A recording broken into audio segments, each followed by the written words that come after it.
வணக்கம். இன்னைக்கு நம்ம என்ன பார்க்க போறோம் அப்படின்னா, விஜய் வந்து 108 தொகுதியில ஜெயிச்சோம். அதாவது கணக்கு பார்த்தீங்கன்னா 107 தான். அவர் 2 தொகுதியில ஜெயிச்சது அப்படின்றதுனால, அவர் ஒரு தொகுதியை வந்து ராஜினாமா பண்ணோம். அந்த தொகுதியில் இன்னொருத்தரை நிற்க வச்சு, திரும்ப இடைத்தேர்தலில் அதை ஜெயிக்க வச்சா தான் வந்து கணக்கு 108. இப்போதைக்கு கணக்கு பார்த்தீங்க அப்படின்னா 107 தான் வந்து அவர் வந்து ஜெயிச்சிருக்காங்க.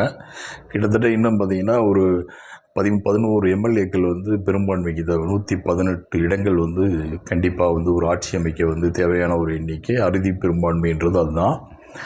இப்போ வந்து அதுக்கு வந்து இப்போ காங்கிரஸ் வந்து அவங்க வந்து சப்போர்ட் பண்ணிட்டாங்க. ஒரு 5 எம்எல்ஏ. இப்போ வந்து 107 ப்ளஸ் வந்து 112 ஆயிடுச்சு. இன்னும் கிட்டத்தட்ட வந்து ஒரு 6 எம்எல்ஏக்கள் தேவைப்படுது அவருக்கு வந்து ஆட்சி அமைக்கிறதுக்கு. ஆனால் வந்து 6 எம்எல்ஏக்களுக்கு வந்து நேற்று தான் வந்து போய் அவங்க வந்து கடிதம் எழுதினாங்க. முன்னாடி தாவேக்கா சார்பில் வந்து கம்யூனிஸ்டுகளுக்கும் விசிகாவுக்கும். ஏன்னா அது கம்யூனிஸ்டுகள் இந்திய கம்யூனிஸ்ட் 2, மார்க்சிஸ்ட் 2, அதே மாதிரி விசிகா 2, கிட்டத்தட்ட நம்ம எல்லாம் சேர்த்து 6. எல்லாமே ஈக்குவலாக 2 எம்எல்ஏ வச்சுருக்காங்க.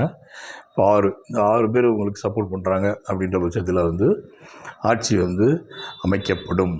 விஜய் தலைமையில் வந்து தமிழ்நாட்டில் ஒரு பெரிய புரட்சிகரமான ஒரு ஆட்சி வந்து அமைக்கப்படும்ன்றதில் வந்து எந்த விதமான மாற்று கருத்து கிடையாது. ஆனால் அதில் இருக்கக்கூடிய சிக்கல் என்ன அப்படின்னு பார்த்தோம் அப்படின்னா, இப்போ வந்து கம்யூனிஸ்டுகளையும் சரி, அதே மாதிரி விசிகா அவங்களையும் சரி, காங்கிரஸ் வந்து ஏற்கனவே அவங்க வந்து துண்டை போட்டு வச்சுருந்தாங்க தாவேக்காவுக்கு. தேர்தலுக்கு முன்னாடி இருந்தே பல பிரச்சனைகளை பண்ணி இது எங்களுக்கு ஆட்சியில் பங்கு, அதிகாரத்தில் பங்குன்னு கேட்டுக்கிட்டு இருந்தாங்க.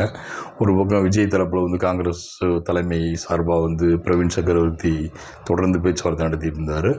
வேறு வழி இல்லாமல் அவங்களுக்கு வந்து என்ன பண்ணாங்க, திமுகவோட கூட்டணியை வச்சு 28 தொகுதியில் வாங்கினாங்க. ஒரு எம்பி சீட்டையும் வாங்கினாங்க, ராஜ்யசபா எம்பி சீட்டையும் வாங்கினாங்க. இப்போ தேர்தலில் வந்து திமுக வந்து படுதோல்வி அடைஞ்சதுனால அவங்களுடைய அந்த கேம் ஓவர் அப்படின்ற அடிப்படையில் வந்து அவங்களுடைய திட்டம் வந்து பழிச்சிருச்சுன்றதுனால அவங்க ஆட்டோமேட்டிக்காக வந்து தாவேக்காட்ட போய் சப்போர்ட் பண்ணிட்டாங்க.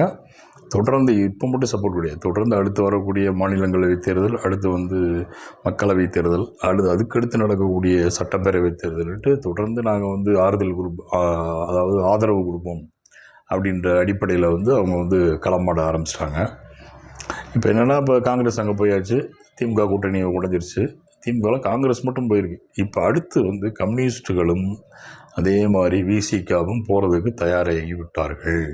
ஏன் அப்படின்னா, ஆட்சியில் அதிகாரத்தில் பங்குன்றதை 2 விஷயத்தை பேசுனது காங்கிரஸ், திமுக கூட்டணியில் இருந்த காங்கிரஸ், அடுத்து வந்து விசிகா 2 பேரும் தான் வந்து தொடர்ந்து இதை வந்து வலியுறுத்திக்கிட்டே இருந்தாங்க. இப்போ வந்து பார்த்தோம் அப்படின்னா அதுக்கான காய் கணிஞ்சிருச்சு அப்படின்ற மாதிரி இப்போ வந்து அதுக்கான சூழல் அமைஞ்சதுனால தாவேகாவுக்கு சப்போர்ட் பண்ணால் கண்டிப்பாக ஒரு மினிஸ்டர் வந்து கிடச்சிரும். நமக்கு ஆட்சியில் பங்கு வேணும், நம்ம வந்து அதிகாரத்திலேயும் நமக்கு பங்கு கிடச்சிரும்.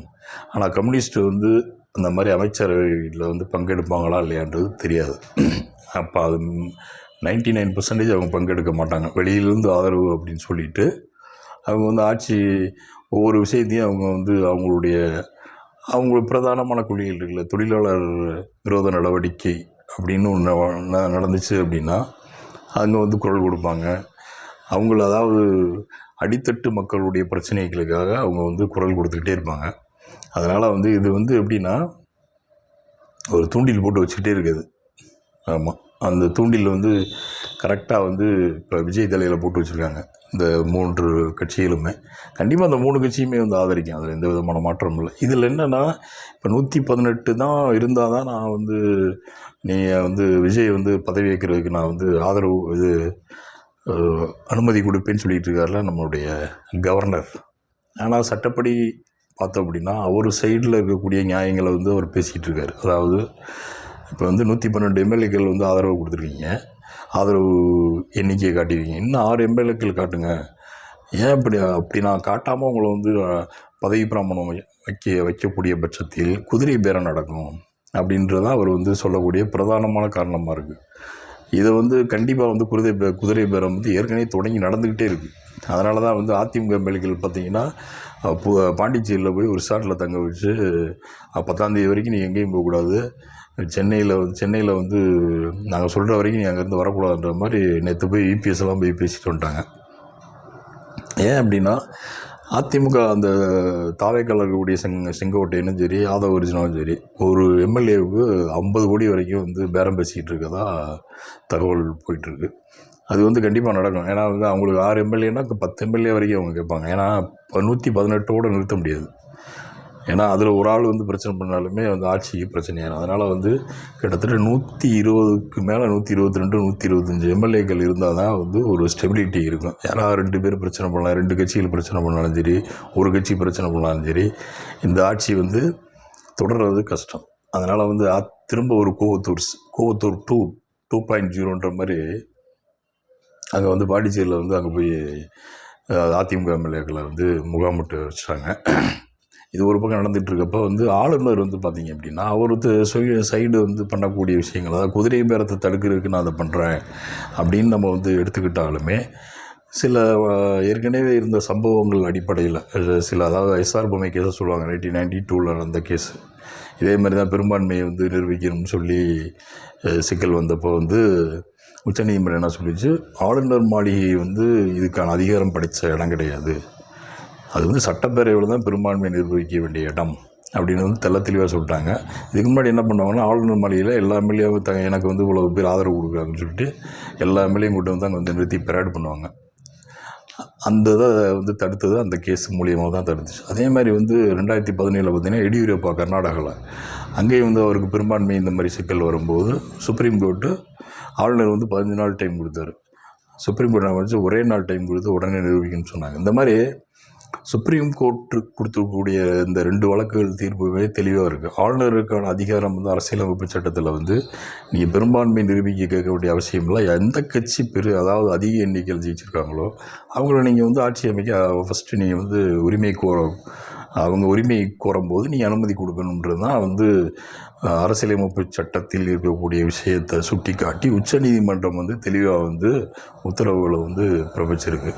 ஆனால் பார்த்திங்கன்னா இந்த இங்கே இருக்கக்கூடிய அதாவது பாஜக சார்பாக இருக்கக்கூடிய கவர்னர்கள் அவங்களுக்கு எதிராக இருக்கக்கூடிய மாநிலங்களில், குறிப்பாக வந்து தமிழ்நாடு போன்ற மாநிலங்களில் வந்து அவங்க இங்கே தமிழ்நாட்டில் பார்த்திங்கன்னா ஒரே ஒரு எம்எல்ஏ தான் பாஜக அங்கே வந்து ஒன்றும் பெருசாக ஒன்றும் பெர்ஃபார்ம்லாம் கிடையாது. இனிமேல் அவங்களுக்கு இருக்குமா இல்லையான்றது தெரியல. அதனால் குடைச்சல் இப்போ போன 5 வருஷம் பார்த்திங்கன்னா பயங்கர குடைச்சல் கொடுத்தாங்கல்ல திமுக அரசுக்கு.